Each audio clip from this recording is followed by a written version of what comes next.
So when Cadillac first started their quest to become the standard of the world again, that first model that basically started all of that was the ATS sedan. When that car came out in late 2012 as a 2013 model, it was the first Cadillac that was basically designed to challenge the 3 Series full force in terms of size, price, fun to drive, luxury, performance, all those categories. Cadillac basically benchmarked the BMW 3 Series. Now, I know what you're thinking. The original CTS was kind of that car. However, the CTS never really fully challenged the BMW 3 Series, and its size was kind of in between a 3 Series and a 5 Series, which kind of did confuse a little bit of buyers. However, today, what I'm sitting in is a 2015 ATS Coupe. Now, this Coupe body style of the ATS is new for 2015, and it will be hitting dealer showrooms later this summer. Basically next month you should expect to see them in dealership showrooms. So today I'm basically at a GM drive, or a Cadillac drive of the all-new model. It's a press preview. So I'm just going to be showing you guys a brief little first drive, first taste of the vehicle. I'll get one to test later on where I'll show you guys a more full in-depth review, but today let's just take a look at some of the different styling elements that differentiate it from the ATS sedan. Now you can see at the front, the look is pretty similar. I mean, the headlights are basically the same. However, Cadillac stresses the fact that only the hood is the body panel that's shared with the sedan. And then, of course, I guess if you include the new grille with the wreathless crest in the front, the new ATS sedan, the 15 model, will be getting that same grille. And this is the first Cadillac model to get the brand's new logo, the wreathless crest, which is a little bit controversial. Surprisingly, I didn't think there was anything wrong with the old Cadillac logo. However, when you look at the new logo, it's certainly interesting. They're saying this is part of their quest to move forward, to modernize the brand, and it's definitely going to take some getting used to. I guess I'm just used to seeing that wreath going around it. Now, looking at the side profile of the vehicle, they actually shrunk the car by about 1 inch. It's also 1.5 inches lower, 1.5 inches wider. In terms of the curb weight, it's about the same. So, in terms of making a coupe look lower, more slammed to the ground, Cadillac did succeed at that. Now, if you're looking at the back end of the vehicle, it's a lot cleaner looking than the brand's previous coupe, the CTS coupe that was just discontinued. Cadillac just stopped production of that vehicle. And the ATS coupe is basically replacing it. There's no CTS coupe in production anymore. And you guys are probably wondering, why would they do that? Why would they kill the CTS coupe and give us the smaller ATS coupe? Well, there's several reasons for that. The ATS Coupe is definitely in a market that sells a lot more versus the CTS. And this is a vehicle that is going to appeal to a lot of entry-level buyers, and its main competitor is the BMW 4 Series, the new 4 Series, the Audi A5, the new upcoming Lexus RC model. So this competes in a very, very hot category that a lot of personal luxury coupe buyers are basically looking for something that offers style, technology, performance. And Cadillac thinks that they're offering something very strong for the segment. In terms of technology, the ATS Coupe is the first Cadillac to get the company's 4G LTE in-car hotspot. Basically, Audi's system, it's a competitor Audi system. However, Audi's system uses 3G, Cadillac's uses 4G. The new A3 is the only Audi that has the 4G hotspot. Now, if you look at the interior of this car, I'm not going to get too much crazy in depth with it. It's basically identical to the ATS that you saw. You have the same screen in the middle, the Cadillac Q user interface. And you have a new wireless charging port that is part of the company's forward movement to offer something more special. In terms of the engine options, the ATS Coupe thankfully gets spared the base engine's 2.5-liter motor that's kind of been reserved for rental / entry-level duty. Standard will be the 2-liter turbocharged engine. You can get that car with a 6-speed manual, which I'll be showing you guys during the test drive briefly.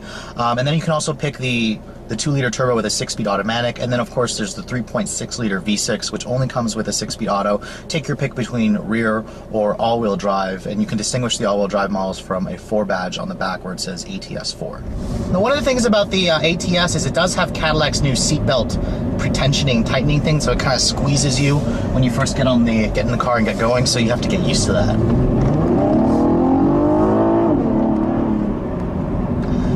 Now, the noise that this V6 makes is an interesting one. Some people really like the characteristic throaty growl that it makes. Some people think it's a little bit unrefined, a little bit too noisy. I'm kind of in the middle. There are times where I really like the sound it makes, and then there are times where I think it could use a little bit more of an uptick in refinement.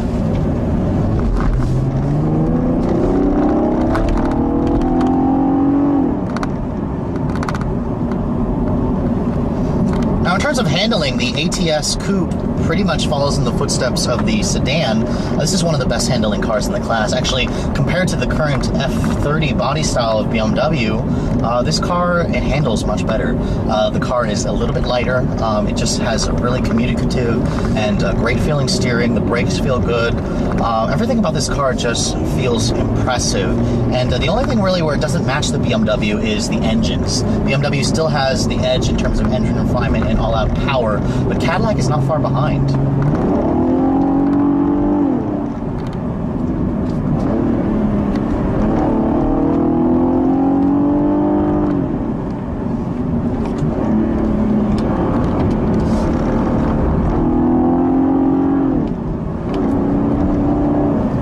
The steering is just incredibly light. It's a little bit too light for my taste. The CTS that I drove had a little bit heavier steering, but this car has just such a planted feel. It gives you so much confidence, and that's really important when you're driving a vehicle of this caliber. A sports sedan should give you confidence. It should want to make you drive faster and harder and go into those corners a little bit quicker.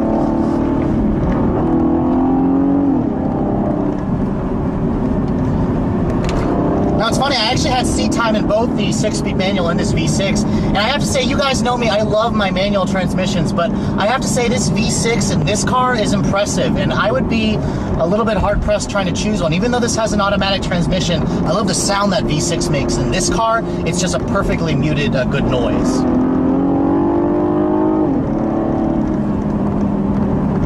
Ready? Let's get that off. Turn off the traction control and see what this 6-speed 2-liter turbo can do. Yeah, it won't let you spin the tires.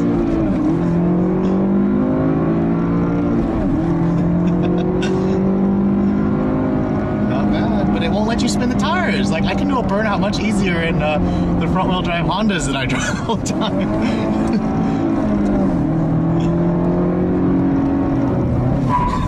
There we go.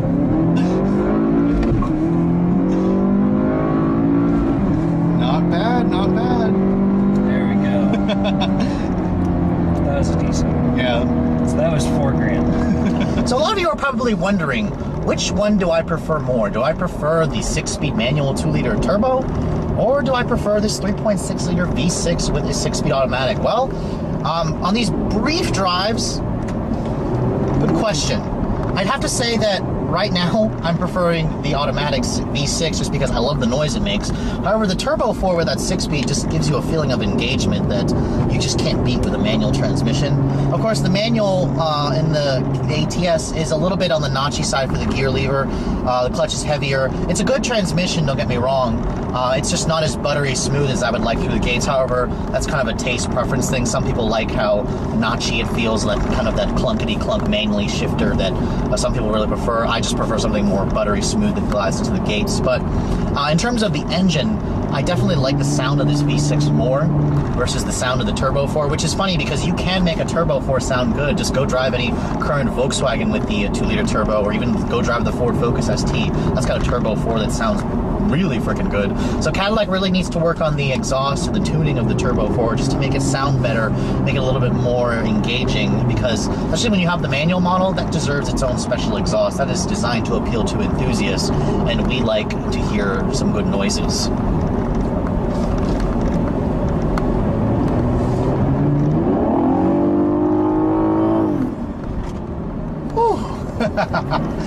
Oh my god, this is one fast, fun car, and I have to say, it's been so long since a Cadillac put this big of a smile on my face. Now, one of the Cadillacs I did show you guys that was just almost as fun was the CTS V Sport, but I have to say this ATS, the way it handles, it will definitely outhandle the CTS. You can really feel that reduction in weight. I mean, this car weighs about 400 pounds less than the CTS, and one of the cars that I'm really looking forward to is the V model of this car, the ATS V. You should be seeing that starting to come out later this year, or at least being shown at the auto show. That will basically have the 3.6-liter twin-turbo V6 from the V Sport with 420 horses, and in a car that weighs 500 pounds less, that's basically the ATS to get. So Cadillac, good job. You have a phenomenal chassis with this all-new ATS for sure. Now, in terms of driving the ATS Coupe just down the road as a personal luxury coupe, this car excels. I mean, the ride is on the firmer side, especially when you have the magnetic ride control suspension in the sport mode. I mean, you can basically cycle between snow, touring, and then sport mode. I've got it in the sport mode now, and this is the setting that I basically always leave it in. But the car isn't punishing. The transmission doesn't eagerly stay in its lowest gear setting where it's just making it annoying to drive. This car still cruises down the road with a very good feeling of solidity.